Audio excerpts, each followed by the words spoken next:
Social மீடியாவை பற்றிய விழிப்புணர்வுக்கு தாங்க இந்த வீடியோ. எங்களுக்கு நடந்த ஒரு இன்சிடெண்ட்டை வந்து இதன் மூலமாக உங்ககிட்ட வந்து நான் ஷேர் பண்ணிக்க விரும்புகிறேன்.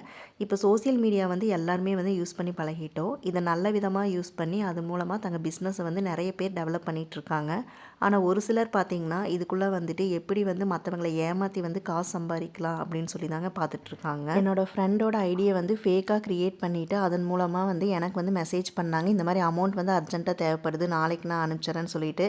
ஆனால் பாவம் அந்த அனுப்புனவங்களுக்கு தெரியல என்னோடய ஃப்ரெண்டோட கான்டாக்ட் வந்து என்கிட்ட இருக்குன்ட்டு. நான் உடனே வந்து ஃபோன் பண்ணி கேட்டால் அந்த மாதிரிலாம் நான் அனுப்பவே இல்லை, அது ஃபேக்கான ஐடி அப்படின்னு சொல்லிட்டு சொன்னாங்க. அதுக்கப்புறம் தான் தெரிஞ்சு இந்த மாதிரி நிறைய ஃப்ராடுகள் வந்து இப்போ வலம் வந்துட்டுருக்குறாங்கன்ட்டு. இந்த மாதிரி இன்சிடெண்ட் வந்து யாருக்கு வேணாலும் நடக்கலாம். இன்கேஸ் இது பார்த்துட்ருக்க உங்கள் ஐடியும் கூட க்ரியேட் பண்ணி உங்கள் ஃப்ரெண்ட்ஸ் கிட்ட இருந்தும் கூட காசு கேட்கலாம். என்னோடய ஐடியை க்ரியேட் பண்ணி உங்கள்கிட்ட இருந்தும் கூட காசு கேட்கலாம். அதனால் வந்து நீங்கள் வந்து விழிப்புணர்வாக இருங்க. யார் வந்து காசு கேட்டாலுமே ஏமாந்து கொடுத்துறாதீங்க. ஹெல்ப் பண்ணலாம், அது தப்பு கிடையாது. ஆனால் நம்ம பண்ணுற ஹெல்ப் வந்து கரெக்டானவங்களை போய் சேருதாங்கிறது தாங்க ரொம்ப முக்கியம். வீடியோ கால் எல்லாம் இல்லாமல் வெறும் மெசேஜ் மட்டுமே நம்பி நீங்கள் எந்த ஹெல்ப்பும் பண்ணிடாதீங்க.